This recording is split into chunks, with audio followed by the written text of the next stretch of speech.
लोगों ने अभी दो रेखाएं पढ़ी, तो जैसे कहीं पर आप लोगों को जैसे अगर दिखाना हो कि आकृति को स्ट्रेट दिखाना है या फिर आपको कोई सीधी आकृति इस तरह से दिखानी है, तो जैसे आपने ऊपर वाली लाइन का प्रयोग किया। अब इसमें भी कुछ प्रकार होते हैं आपके रेखाओं के, तो उन प्रकारों को पढ़ेंगे कि इसके अंतर्गत कौन कौन से प्रकार आपके आ जाएंगे। तो सबसे पहले बात कर लेते हैं यहाँ से, बिंदुओं के मध्य रेखीय प्रभाव को अनुभूत रेखाएं कहते हैं। ठीक है, अब आपकी अनुभूत रेखाएं यानी बिंदुओं के मध्य सिर्फ एक प्रभाव पैदा किया गया है, वास्तविकता में रेखा नहीं खींची गई है, तो उसको आप क्या कहेंगे, उसको सिर्फ प्रभाव कहेंगे, यानी वो एक इफेक्ट दिखाने की कोशिश की गई है, वास्तविकता में वो रेखा नहीं है, तो रेखीय प्रभाव वो कहलाएगा। क्वेश्चन कई बार आता है, ठीक है, रेखीय प्रभाव किसको कहते हैं, तो वो आपका ऑप्शन में दिया होता है। अब यहां से आप देख सकते हैं दूसरा पॉइंट है, यहाँ पर एक ही दिशा में बढ़ाई गई दो रेखाएं, यानी आपकी जो है डायरेक्शन जो है वो एक ही है, अब लेकिन इसमें आपने दो रेखाएं खींच दी हैं, तो जो कि किसी स्थान पर मिलेंगी नहीं। ठीक है, किसी स्थान पर नहीं मिल रही है, तो ये एक ही दिशा में खींची जा रही है, तो इनको हम क्या कहेंगे, समांतर रेखाएं, यानी डिस्टेंस जो होगा बीच का दोनों का बराबर होगा, ये समांतर रेखाएं हो जाएंगी। इस स्थान पर मिलती नहीं है, सीधी ऐसी चली जाती हैं ट्रेन की पटरियों की तरह।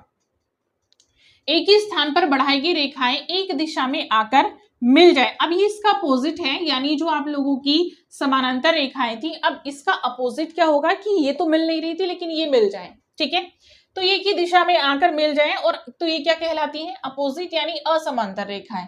अब जब हम इसको लेकर चल रहे हैं, मान लिया ये एक स्थान से मिल जाती हैं, तो इनके डिस्टेंस जो है वो कम होती चली गई, चेंज हो जाएगी, क्योंकि ऊपर सेम डिस्टेंस थी, तो ये क्या हो जाएगा, ये असमानांतर रेखाएं हो जाएंगी। ठीक है, भारतीय चित्रकला में रंग के साथ रेखा का महत्व है।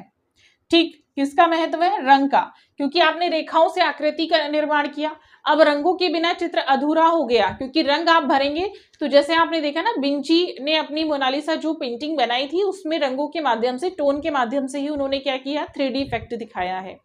तो जो है रेखा के साथ, जो रंग के साथ साथ मेन जो है रेखा का महत्व है, क्योंकि रंग से पहले आप क्या करेंगे, रेखाएं आप बनाएंगे। ठीक है, रेखाएं इंपॉर्टेंट है। 8 प्रकार की रेखांकन जो है यहाँ पर हम लोग बता रहे हैं, किस प्रकार से रेखांकन आप लोगों का किया जाता है। तो सबसे पहले बात कर लेते हैं, रेखाओं के 7 प्रकार होते हैं। ठीक है, 7 प्रकार ही मैं यहाँ पर बताने जा रही हूँ आप लोगों को, इसके अलावा भी कुछ हैं प्रकार, अन्य प्रकार जो आपके आते हैं, बट यहाँ पर मैं 7 प्रकार की ही बात करूंगी। वैसे तो आगे और भी हैं, क्योंकि 20 प्रकार की जो रेखा शैलियां हमें आप लोगों की मिलती हैं, अजंता में मिलती हैं, वो सारी अगर पढ़ ली जाए तो काफ़ी लेंथी है, बट आप लोगों का जो एग्जाम में आएगा वो 7 के अंतर्गत ही आप लोगों का आ जाता है।